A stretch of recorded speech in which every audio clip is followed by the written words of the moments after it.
Earning twice as much would not quiet your Sunday nights. More money helps. Anyone who says otherwise has never been short. But the tightness you feel around money is not priced in dollars. It is a set of rules you absorbed before you were 10, from people who never said them out loud. Over the next 30 minutes, I am going to say 6 of those rules out loud.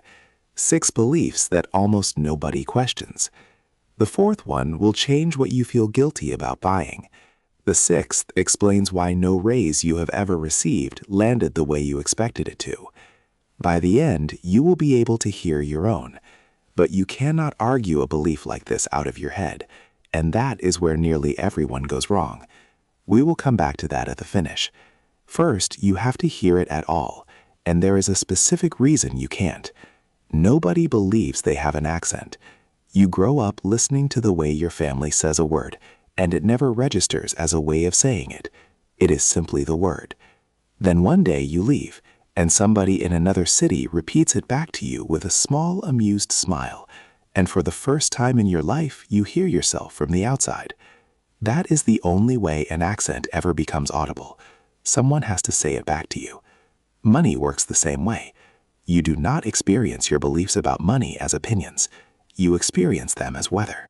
They feel like a description of how the world is, rather than a description of how one particular household happened to handle a stack of envelopes in 1994. You have been obeying those rules your entire adult life without ever once reading them, and you never question them, because people do not question facts. They just live inside them and call it being realistic. Picture 2 kitchens on the same ordinary Tuesday evening. At the first table, the mail arrives, and among it is one envelope with a little clear window in the front. The mother picks it up, turns it face down, and slides it under a magazine on the counter. Nothing is said about it. Dinner continues, the plates go in the sink, the evening carries on. But the temperature in the room changed for about 4 seconds, and the 8-year-old at that table just learned something he will carry for the next 40 years. Money is a thing that arrives to hurt you, and the way you survive it is by not looking at it directly. At the second table, the same envelope, the same window. The father opens it standing up, says, "Right, let's see what we're dealing with," writes 2 numbers on the back of it in pen, drops it on the pile by the phone, and sits down to eat.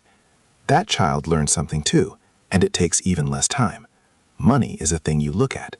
Neither child will remember that evening. Both of them will still be living in it at 50. This is a nice metaphor with real machinery underneath it. The psychologist Brad Klontz has spent his career studying what he calls money scripts, the unconscious beliefs about money we pick up in childhood and then almost never revise. What he found is that they fall into recognizable families: money avoidance, where money is faintly dirty and best not discussed; money worship, where money is the answer to every problem; money as status, where the number is a scoreboard of your worth as a person; and money vigilance, where money must be watched constantly and enjoyed never. And these scripts, he found, track with what adults end up owning, independently of what they earn. Read that last part again in your head. Independently of income. 2 people can earn the same salary for a decade and end up in entirely different financial lives because one of them was running a different set of sentences underneath the decisions. You did not choose yours. Nobody sits a 7-year-old down and offers them a menu of financial philosophies. You absorbed it the way you absorbed the pronunciation of your own street name, and it was, in its own way, a reasonable adaptation to the house you were standing in. But you are now the only person alive who can hear it. So before anything else, find the sentence. Tonight, when it is quiet, ask yourself what money meant in the house you grew up in. Then finish this out loud, fast, before your educated adult brain arrives to make it sound reasonable. Money is what?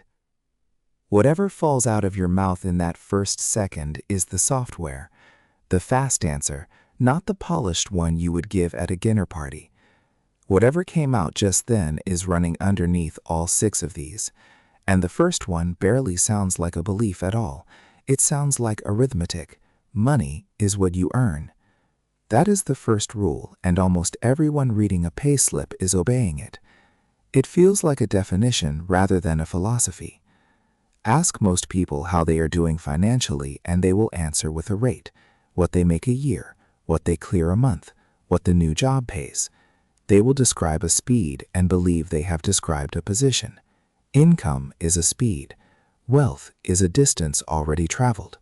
They are different units, and confusing them is how you can drive very fast for 15 years and arrive nowhere.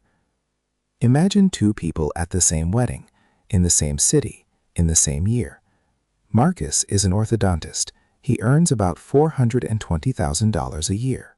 He has the house that matches the income, the car that matches the house, and the school fees that match the car, with a practice loan running underneath the whole arrangement like a load-bearing wall you are not allowed to touch.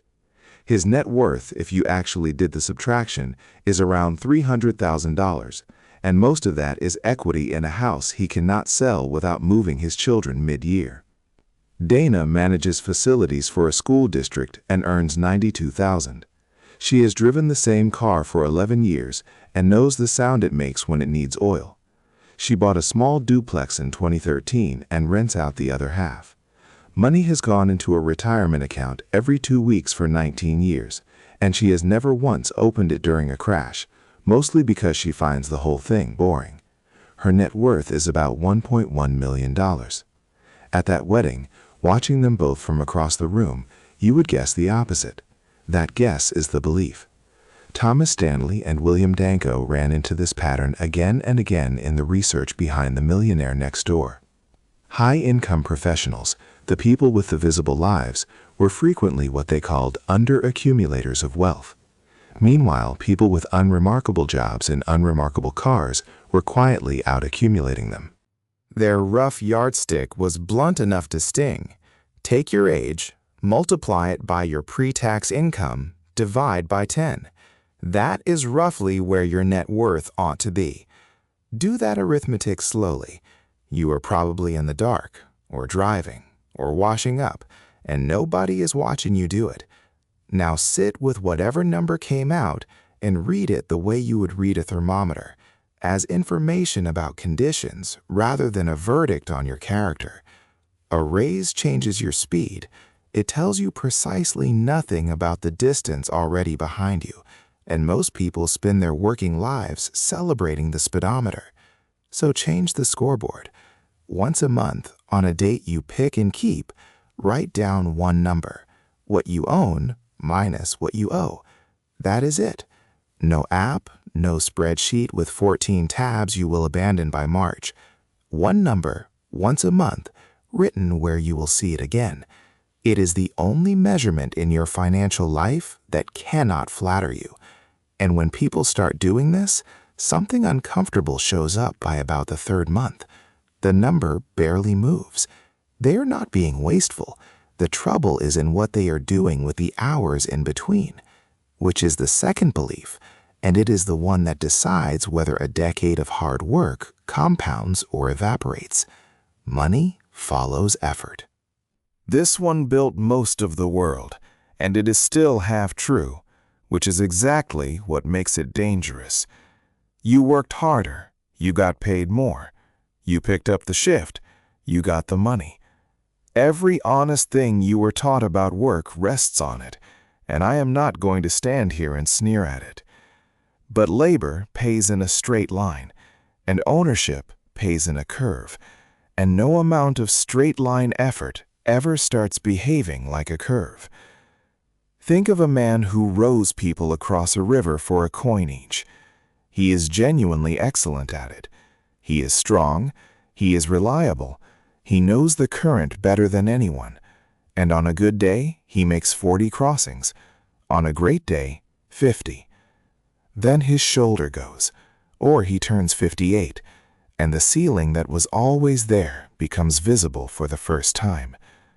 Upriver, another man spends 3 years building a bridge. For 3 years he earns nothing.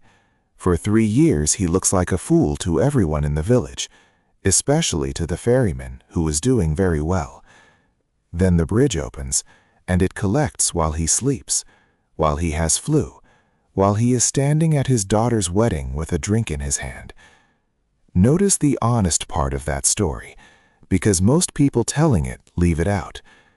The bridge pays nothing for a long time and looks stupid the entire time it is being built. That is the whole reason so few people ever build one. Ownership only matters because of what happens to it over time, and time is the part nobody can feel. So use the simplest tool for feeling it. Divide 72 by your annual rate of return, and you get roughly the number of years it takes money to double. At 7%, money doubles about every 10 years. That is all the rule of 72 is. Now watch what that does.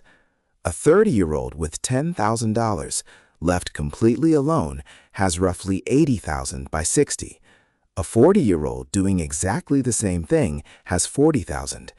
The 10 years cost half the outcome, and they costed it in the background during a decade that felt busy and productive and entirely fine.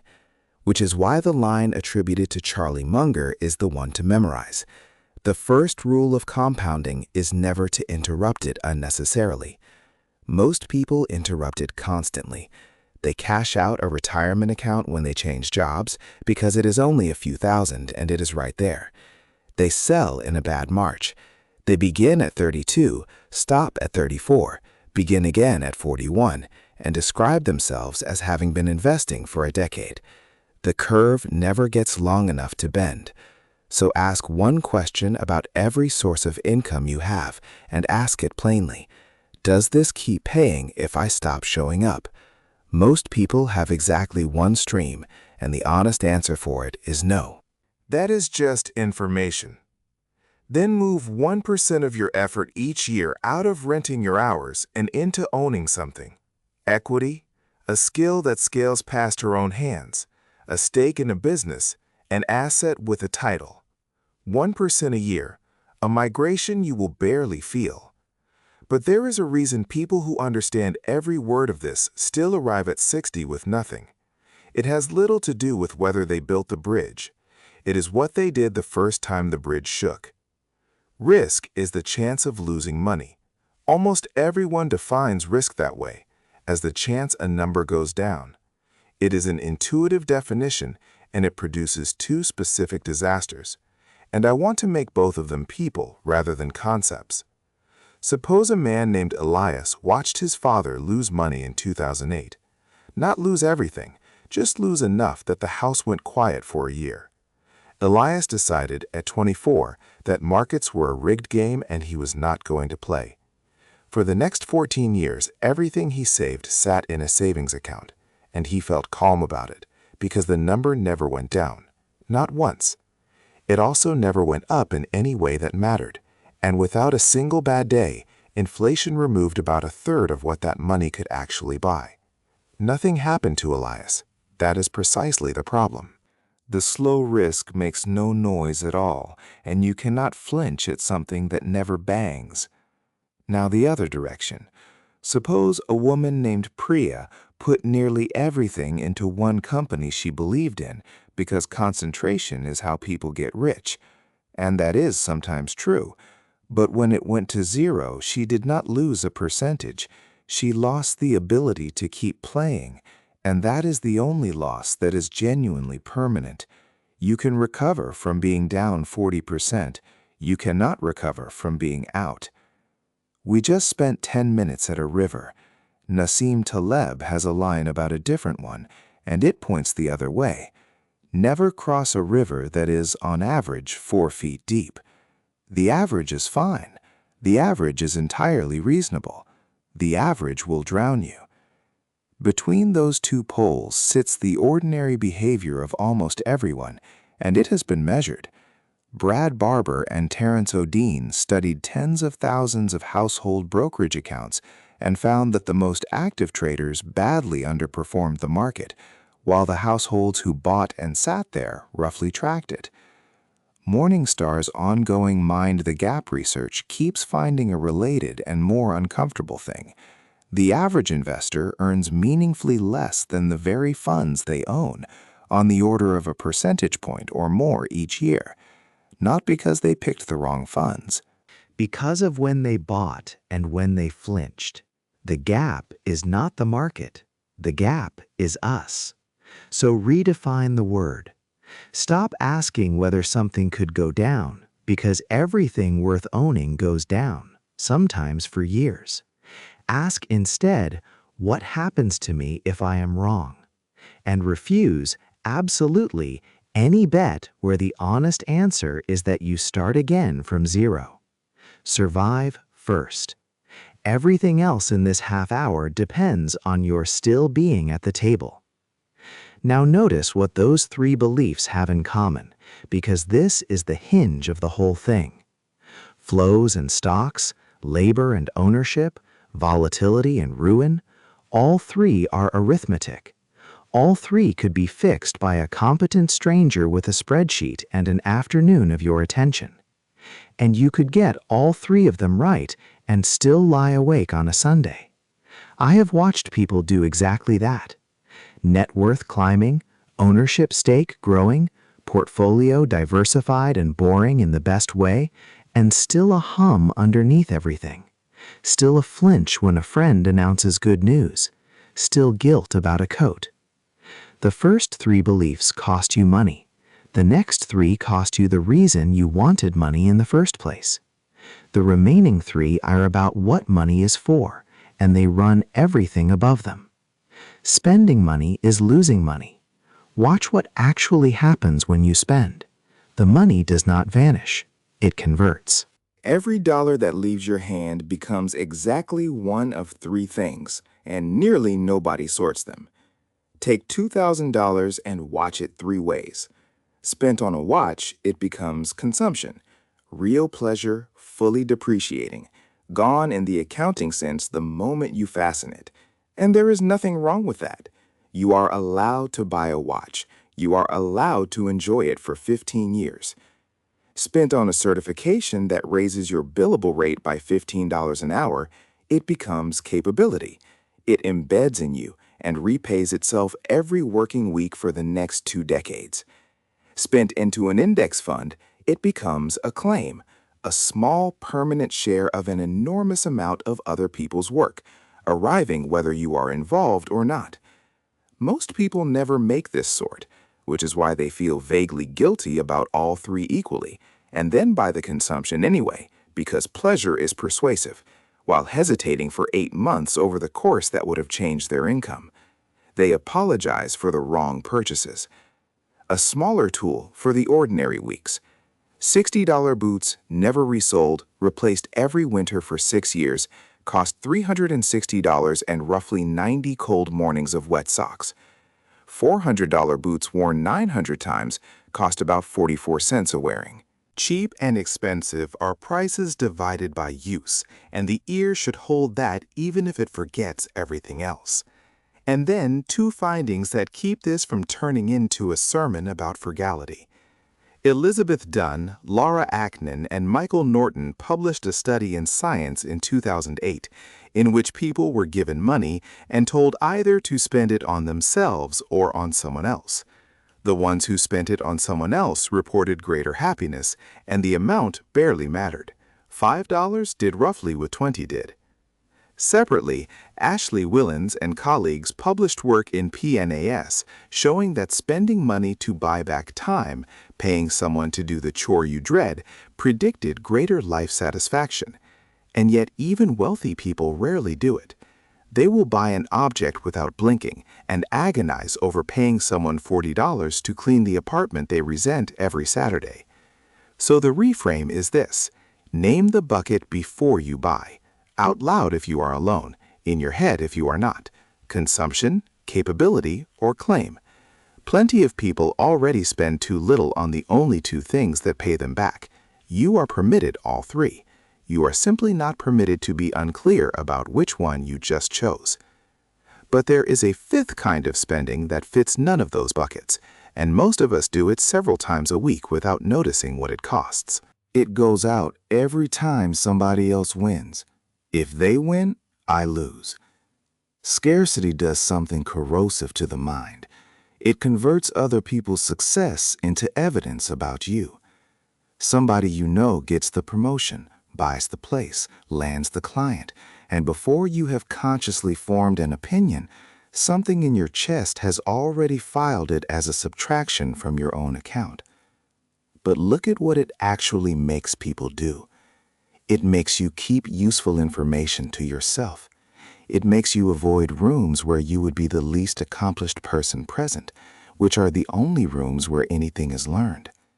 It turns people who could be allies into a mental league table you are constantly checking your position in.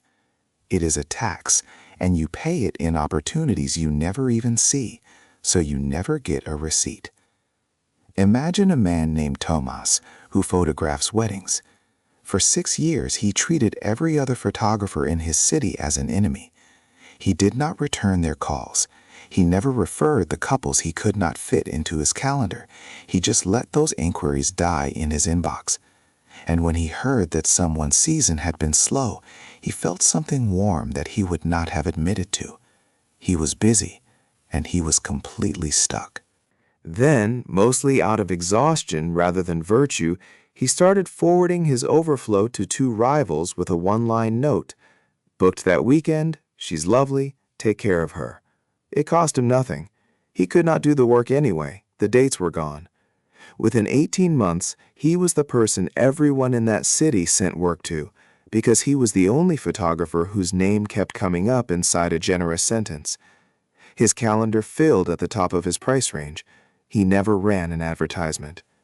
Nothing mystical happened, and I want to be careful here, because this is exactly the point where this genre usually starts talking about the universe rewarding abundance. It did not. He simply stopped paying a tax that had been draining him for 6 years, and the money that had been flowing out stopped going out. Charlie Munger put the psychological half of this more bluntly than I can. Envy, he said, is a stupid sin, because it is the only one you can never have any fun at. Greed pays you something up front. So does gluttony. So does pride. Envy pays nothing at any moment, ever, and charges continuously. And there is a sharper way to hold it. Envy is data you are misreading. The specific person you flinch at is telling you something precise about what you want, and you are using that information to feel bad instead of to aim. So do 2 things when the flinch arrives, and do them within the hour. First, name exactly what you envied, because it is never the whole life. It is one component, the flexibility, the room, the not checking the balance before dinner. Second, send that person one honest sentence of congratulation. The first action turns a corrosive feeling into a target. The second turns a rival into somebody who takes your call. That leaves one belief, and it is the one that survives all the others. You could correct the first 5, run a clean balance sheet, own things that pay you while you sleep, sort every purchase into its bucket, and genuinely celebrate your friends, and this last one would still be waiting for you at 3 in the morning. It is the belief that almost every wealthy person eventually describes solving, and almost none of them solved it by earning more. More will finally feel like enough. Picture a man who moves into an apartment with a view. For the first 2 weeks, he stands at that window every evening with a coffee, and he is happy in the simple, uncomplicated way that is genuinely rare in adult life. By week 6, he is standing in the same spot, looking at the crane on the building going up across the street, calculating how much of the view it will eventually take. The view has not changed. He has. That is hedonic adaptation, and there is a famous, messy, much argued about study behind it. In 1978, Brickman, Coates, and Yanoff-Bullman interviewed recent lottery winners and found that they rated ordinary daily pleasures lower than people who had won nothing. Let me be straight with you about it, because you deserve accuracy more than you deserve drama. The sample was small, and researchers have been fighting about the details for decades. The direction of the finding has held up considerably better than the specifics. And the modern picture is more interesting than the version that gets repeated. Matthew Killingsworth and Daniel Kahneman had published results that contradicted each other, so they did something rare. They ran a joint reanalysis together, with a third researcher refereeing, published in 2023. What they concluded was that for most people, happiness does keep rising with income. It does not flatten at some magic salary. But for the least happy portion of people, more money stops helping past a point, because it was never addressing what was actually wrong. Money reliably removes a certain kind of suffering. It does not install a certain kind of joy. Those are two separate jobs, and confusing them is how people end up wealthy and bewildered. There is a mechanism underneath this that almost nobody notices while it is happening. The philosopher Denis Diderot was given an elegant new dressing gown, and beside it, his old chair looked shabby, so he replaced the chair. Then the desk looked wrong, then the curtains, then the shelves, until he had renovated an entire study he had been perfectly content with and written an essay about the regret. One upgrade recruits the next. The new sofa makes the rug look tired. The new job makes the car look like the old job's car. This is lifestyle creep, and it has a pedigree. Expenses rise to meet income almost as fast as the income arrives, which is why the raise you were sure would change things left everything roughly where it was. You did not waste it. You simply never told it where to stop. So write your number down, an actual annual figure that covers your real life with genuine room in it, and a date by which you intend to reach it. Put it somewhere you will see it in 2 years. A finish line written down cannot move in the night, and every raise after that becomes a decision rather than a reflex. That is all 6. And now the difficult part, the one I promised you at the start, because knowing these 6 changes nothing on its own. You have had insights before. You have finished a book, felt the click of recognition, and watched your actual behavior continue exactly as it was by the following Thursday. That is a clue about how beliefs work. You cannot argue yourself out of a money belief because it was never installed by argument. Nobody debated that 8-year-old at the first kitchen table. He was shown, repeatedly, by a woman he trusted, that envelopes are dangerous. It went in as evidence, and reasoning cannot get out what reasoning did not put in. New beliefs go in the same way old ones did. They go in as evidence, small, undeniable evidence that contradicts the existing rule. The psychologist Darrell Bim's self-perception theory holds that we work out what we believe partly by watching what we do. We observe our own behavior the way we would observe a stranger's and draw conclusions about what kind of person we must be, which means the order most people use is exactly backwards. They wait to feel like an investor before investing. They wait to feel worthy before asking for the raise. They wait to feel like somebody who is good with money before doing anything a person who is good with money would do. Suppose a woman named Ruth, who had believed since she was 9 that she was just bad with money, set up an automatic transfer of $50 a week into an account she made deliberately annoying to access. $50, an amount so small it embarrassed her slightly. She did not feel any different at week 4. She did not feel different at week 20 either, which is the part nobody mentions. At month 11, she logged in and saw $2,350, and something reorganized itself. She was no longer a person who was bad with money because a person who was bad with money would not have that account. The belief arrived last, trailing the evidence by 11 months. There is one more tool, and it comes from Munger again, and it is the fastest diagnostic I know. Instead of asking how to become wealthy, invert it. Ask how you would guarantee, with certainty, that 10 years from now you are standing precisely where you are today. You would own nothing that pays you. You would never look at your net worth, so you could never be disappointed by it. You would let spending rise with every raise. You would keep one income stream and defend it. And you would make your biggest decisions during the 2 weeks a year when you are most frightened.